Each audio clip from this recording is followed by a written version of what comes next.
We call them heroes, but every hero is one moment away from crossing the line. Superman holds back. Optimus Prime lowers his weapon. Captain America chooses restraint when ending the fight would be easier. And then there are the others. Anakin Skywalker, who decides he's right.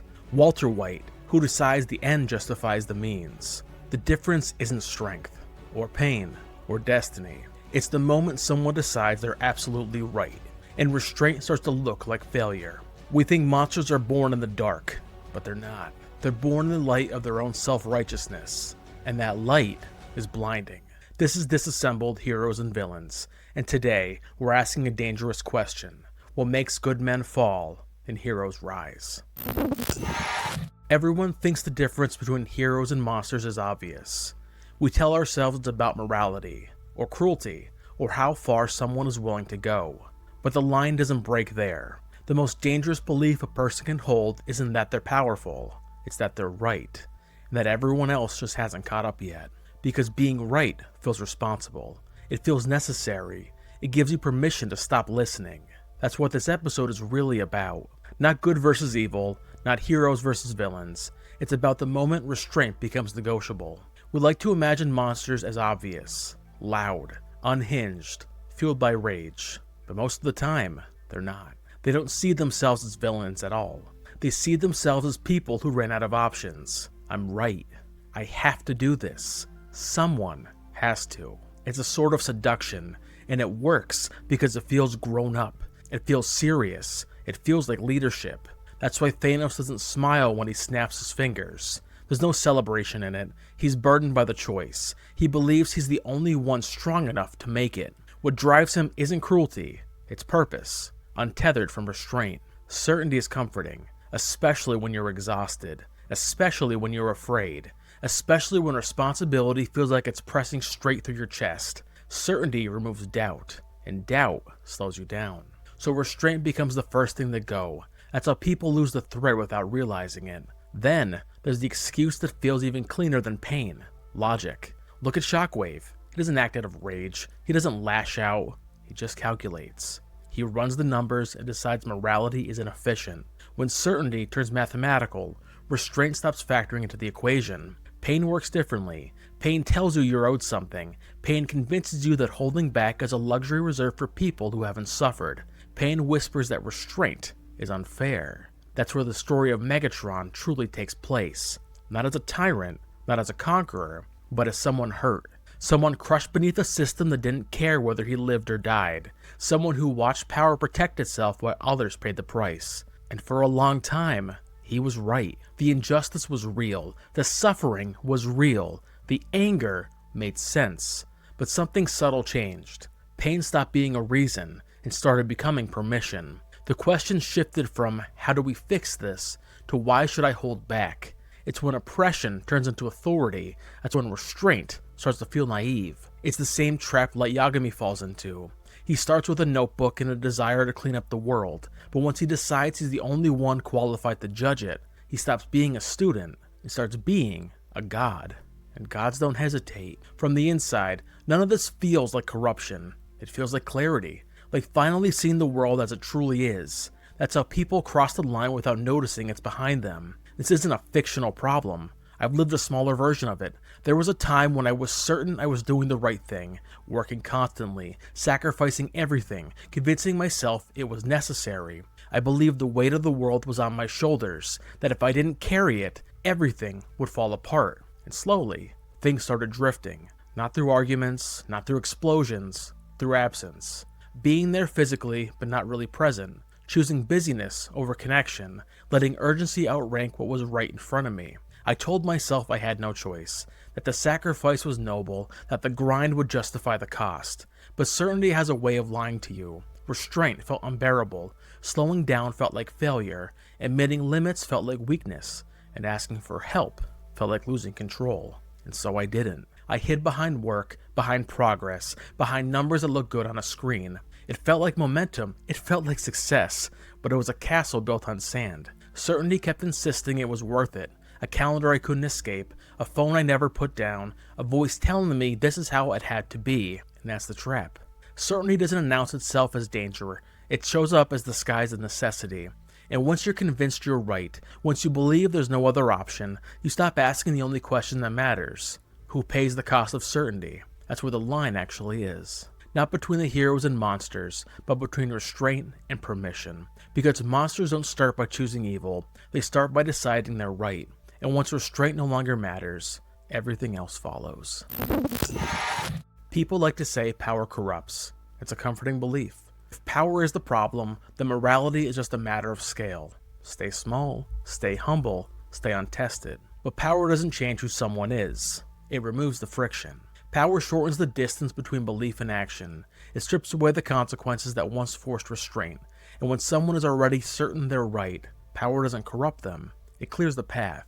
Pain sharpens belief. Power accelerates it. Certainty removes the last thing standing in the way, restraint. And the moment restraint starts to feel optional, that line is already gone. The pattern repeats across stories because it repeats in people. Not because they're evil, but because their certainty feels earned. When pain becomes identity, belief hardens. That's where Megatron lives. Not in conquest, not in tyranny, but in memory. He remembers the injustice clearly, the silence of the Senate, the way power insulated itself while others were crushed beneath it. And that matters, because for a long time, his anger makes sense. Pain clarifies injustice, it names the wound, it explains the rage, and pain tells you what went wrong. But it also whispers something dangerous. You've suffered enough. You don't owe restraint anymore. At first, belief is a response. Then, it becomes a mandate. The goal shifts quietly, from ending oppression to justifying force. The question stops being, how do we fix this? And becomes, why should I hold back? That's how someone who starts as a revolutionary wakes up as a ruler, without ever feeling like they changed. Because from the inside, it doesn't feel like corruption. It feels like resolve. But pain isn't the only excuse that removes restraint. Sometimes, certainty arrives wearing something cleaner. Logic. Look at Shockwave. He doesn't burn with rage. He doesn't grieve. He reduces lives to variables. Suffering to inefficiency, morality to interference. The horror isn't that he's cruel. It's that cruelty never enters the equation at all. Logic creates distance. Distance dulls empathy. And empathy, once dulled, stops slowing you down. When certainty becomes mathematical, restraint feels irrational. Why hesitate if the outcome is optimal? Why slow down if the numbers are clean? This is how restraint gets reframed. Not as mercy, not as wisdom, but as waste. And once restraint is labeled inefficient, it doesn't survive long. Certainty can also grow out of loss. Not logic, not ideology, just the raw fact of pain endured. That's where Mewtwo stands. Created, used, discarded. Suffering doesn't just hurt him, it convinces him he's owed. Owed freedom, owed justice, owed authority. The logic is simple and devastating. If the world hurt me first, why should I care what it costs now? When you have no power, that belief is just bitterness. It stays contained. But when you gain the power to reshape the world, bitterness becomes part of your inner philosophy. Entitlement turns into permission, and mercy starts to feel like betrayal, not of others, but of your own pain. Sometimes, certainty doesn't argue. It declares necessity. It's the danger of absolutism. Look at the Doomslayer. There's no confusion about evil here, no moral ambiguity about the enemy. Hell must be stopped, but absolutism narrows the world where only one outcome exists. If annihilation is the only acceptable end, everything else becomes collateral. Certainty doesn't just remove restraint, it removes alternatives. And when there are no alternatives, restraint has nowhere to live. Different stories, different justifications, pain, logic, loss, necessity. But the mechanism never changes. Certainty convinces you that restraint is a delay you can't afford, and once restraint feels optional, the line is already gone. If this were only about villains, this would be easy. You could nod along, point to the extremes, tell yourself that this is about monsters who conquer worlds or burn cities. But certainty doesn't announce itself at that scale. It shows up quietly.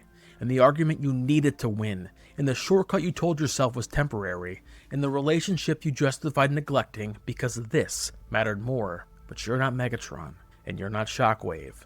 But how many bridges have you burned because you were sure you were right? The scale is different. The instinct is identical. This is where heroes diverge, not because they lack power, but because they choose to stop. Look at Optimus Prime. He has the strength, the justification, but he refuses to win at the cost of becoming what he fights. That choice isn't passive. It exhausts him. Every act of restraint delays victory. Every refusal prolongs suffering. And he carries that weight anyway. Nobot makes the cost even clearer. Restraint doesn't just delay his victory, it ends him. Honor doesn't save him. Principle doesn't spare him. He chooses restraint knowing it cost him his life. Not because it guarantees success, but because it preserves meaning. Captain America makes the choice smaller, but no less costly. He ends fights without becoming them. He stops when it would be easier to finish them, not because he doubts his strength, but because he understands what strength without restraint turns into. Because restraint isn't weakness, it's sacrifice. It costs time, it costs validation, it costs the relief of being certain. Heroes don't lack power, they absorb the cost of not using it. Power doesn't corrupt, pain doesn't doom, certainty does. And the only thing standing between a hero and a monster is whether restraint still matters, when no one is forcing you to keep it. Before we move on from this question, if you ever felt the tension between what you could do and what you should do, then you're exactly where you belong. This is Disassembled Heroes and Villains, a conversation about the figures we mythologize, not to admire them, but to examine what they cost.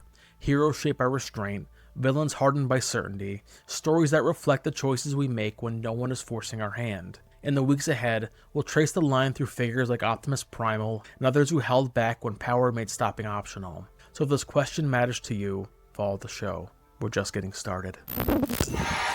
There's a truth you don't learn until you've lived long enough to regret something you've once defended.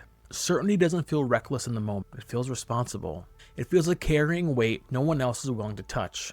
I've learned how convincing certainty feels, especially when you're tired, especially when you're scared, especially when you're sure you're right. Because certainty shows up when you're already stretched thin, when the pressure is constant, when the clock is loud, when slowing down feels like letting everything collapse. It's when restraint doesn't just feel difficult, it feels irresponsible. You start telling yourself stories that if you don't push harder, you're failing. If you don't sacrifice more, you don't care enough. If you don't carry the burden alone, you're weak. And the worst part, those stories sound noble. They sound like leadership. They sound like commitment. They sound like doing what has to be done. But certainty has a blind spot. It never asks who's paying the price. I didn't cross a line in a moment of rage. There was no explosion, no argument, no dramatic turning point. It happened quietly, through long nights that turned into habits, through conversations shortened instead of deepened, through presence replaced by productivity. I told myself I was doing the right thing. Working constantly, building something that mattered, sacrificing now so everything could be better later. I believed the weight of the world was on my shoulders, that if I didn't carry it, everything would fall apart. And slowly, things started drifting. Not because of conflict, but because of absence. I was there, but not really there.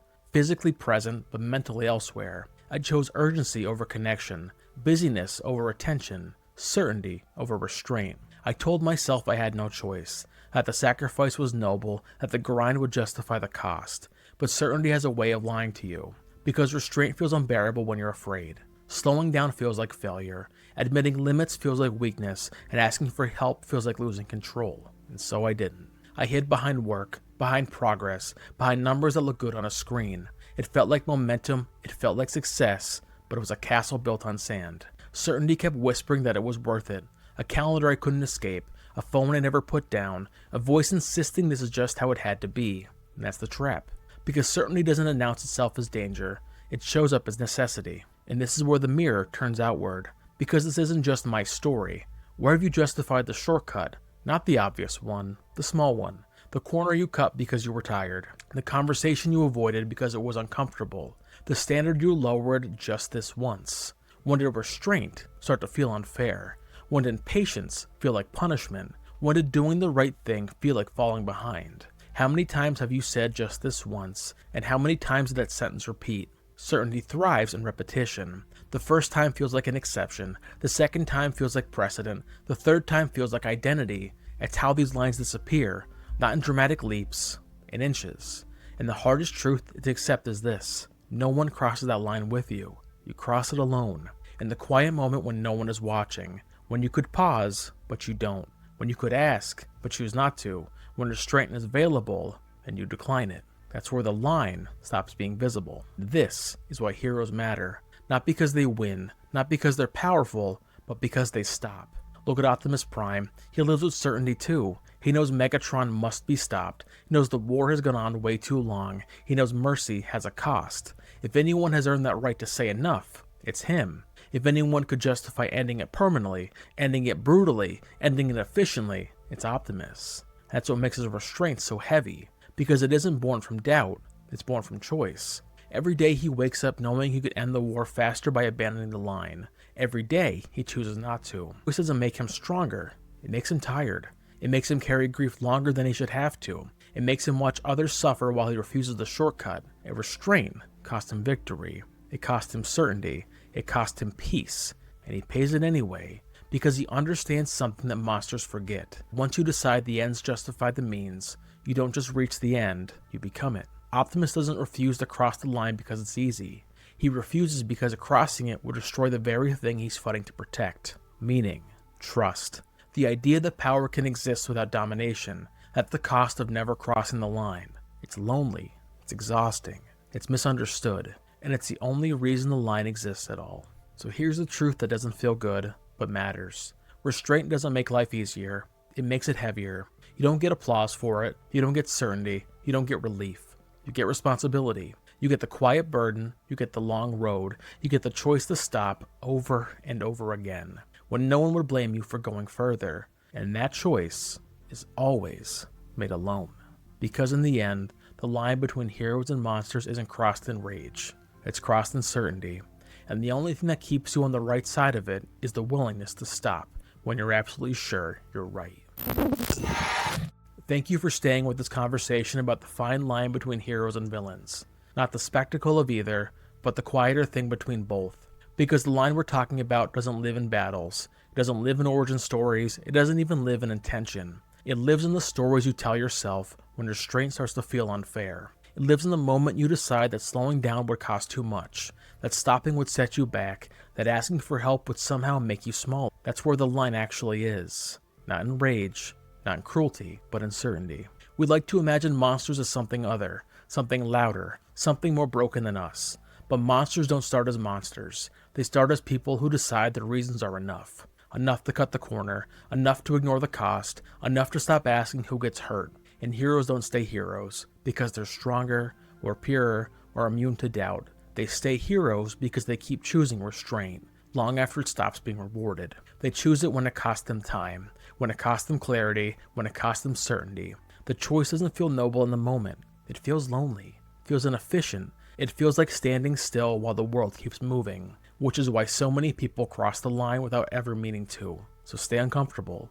Stay aware of the stories you tell yourself when you're tired, when you're scared, when you're absolutely sure you're right. Stay suspicious of the voice that says just this once. This is different, or I don't have a choice. Because you do. You always do. Restraint doesn't announce itself as wisdom. It doesn't come with applause. It doesn't feel like progress. Most of the time, it just feels like stopping when no one would blame you for going further. And that's the point. So stay present. Stay honest about the cost you're passing on. Stay willing to pause before certainty makes the decision for you. And remember, the line between heroes and monsters isn't crossed in rage. It's crossed in certainty. And the only thing that keeps you on the right side of it is the courage to stop when you're convinced you're right. That's where the real work is. That's where the story actually happens. If this question stayed with you, if it made you pause or rethink a moment you once justified, I'd love to hear it. What part of this episode hit closest to home and why? Drop a comment. Let's keep this conversation going. If you want more episodes like this, where we break down heroes and villains, not to admire them, but to understand how the stories we grew up with shape the people we become, make sure you're following Disassembled Heroes and Villains on your favorite podcast platform. So stay sharp, stay grounded, and as always, stay handsome.